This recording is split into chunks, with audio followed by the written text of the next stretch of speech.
రీటేజింగ్ period అప్పుడు 1000 కోట్ల ప్రజాధనం దోచుకున్నారు. ఈ 1,00,000 కోట్ల పైగా ఖర్చు పెట్టిన కాళేశ్వరం ఈరోజు తెలంగాణ పాలిట శనేశ్వరంగా మారిపోయింది అధ్యక్ష. నాడు కాంగ్రెస్ లో బడుగు బలిరోజు మించిన అసైన్డ్ భూములు ధరణి పోర్టల్ పేరిట పేదలకు దక్కకుండా చేసిండ్రు. ఈరోజు భూభారతిని అందుకే తీసుకొని వచ్చే కార్యక్రమం కూడా చేస్తున్నాం అధ్యక్ష. భూ బకాసాలు అవతారం ఎత్తి నిరుపేదలు దక్కాల్సిన భూములన్నీ కూడా మాయం చేసే సందర్భం మీరందరూ చూసిన అధ్యక్ష. మా సిరిసిల్లలో ఏం జరిగిందో కూడా 1000 ఎకరాలు ఈరోజు అన్యాక్రాంతమైనటువంటి కూడా ప్రభుత్వం తిరిగి తీసుకుంటున్న సందర్భం కూడా ఈ సందర్భం గుర్తు చేస్తూ రైతు కూలీలు, మహిళలు, యువకులు అన్ని వర్గాలకు ఇచ్చిన మాట నిలబెట్టుకున్న గ్యారంటీని మా ప్రభుత్వం అమలు చేసి చూపించింది. రైతుల రుణమాఫీ, పెట్టుబడి సాయం, పండించిన సన్న వడ్లకు బోనస్, వ్యవసాయానికి ఉచిత విద్యుత్, రైతులకు ఇద్దరమ్మ ఆత్మీయ భరోసా, ఆడబిడ్డలకు ఉచిత బస్సు ప్రయాణం, 500కే గ్యాస్ సిలిండర్, 200 యూనిట్లకు గృహ వినియోగదారులకు ఉచిత విద్యుత్తు, మహిళా సాధికారతకు 21,000 కోట్ల బ్యాంకేజ్ లింకేజ్ రుణాలు, యువకులకు సుమారు 60,000 పైన ఉద్యోగాలు ఇవ్వడం జరిగింది అధ్యక్ష. అంతేకాకుండా అర్హులైన అన్ని కుటుంబాలకు రేషన్ కార్డు ఇవ్వాలని నిర్ణయం తీసుకున్నాం. గూడు లేని నిరుపేద కుటుంబాలకు ఇంధనం ఇండ్లు, తెలంగాణ నమ్మరుల కుటుంబాలకు అండగా నిలిచాం. గల్పు బాధిత కుటుంబాలను హక్కుని చేర్చుకున్నాం. దేశానికి ఆదర్శంగా కులగణ సర్వే నిర్వహించినాం. ఎస్సీల చిరకాల కోరిక ఎస్సీ రిజర్వేషన్ వర్గీకరణ చేపడుతున్నాం. తొలి 7 ఏళ్ల మీ సాధించిన విజయాల్లో ఇవి మచ్చుకో కొన్ని. అందుకే ఇది ప్రజాప్రభుత్వం సగర్వంగా ప్రజా విజయోత్సవం నిర్వహించుకుంది. అన్ని రంగాల్లో తెలంగాణ సమున్నత స్థాయికి చేరింది. ఇప్పుడు దేశం మొత్తం తెలంగాణ వైపు చూస్తుంది అధ్యక్ష. ఈ అంశాన్ని రాష్ట్ర గవర్నర్ గారు కూడా నేను చెప్పినటువంటి సందర్భాన్ని గుర్తు చేస్తూ ఈరోజు ఒక అంశాన్ని కూడా గుర్తు చేస్తున్న అధ్యక్ష.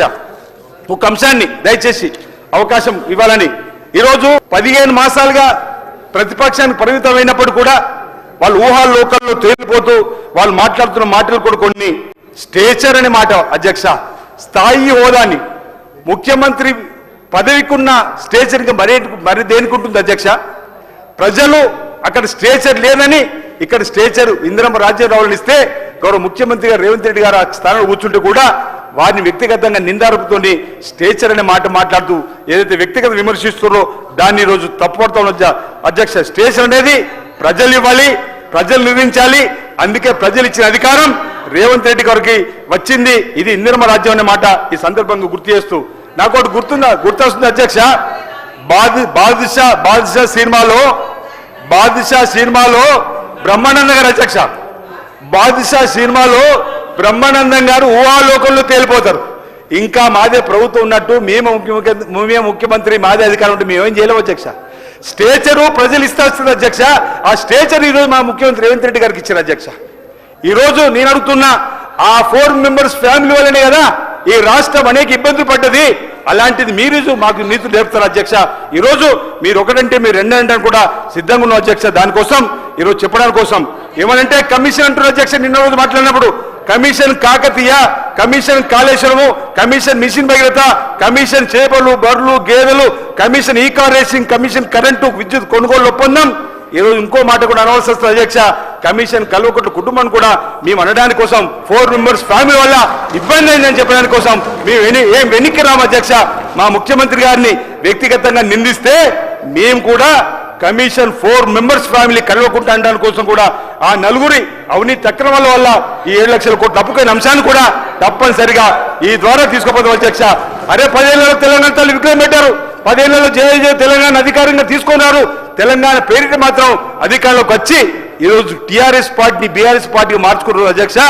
తెలంగాణ ప్రభుత్వం అధికారంలోకి వచ్చి ఈరోజు బీఆర్ఎస్ గా మాట్లాడిన రోజే అధ్యక్ష తెలంగాణ రాష్ట్ర సమితి భారతీయ రాష్ట్ర సమితికి మార్చుకున్న రోజే తెలంగాణ ప్రాంత ప్రజల పేగుబంధం తెగిపోయింది.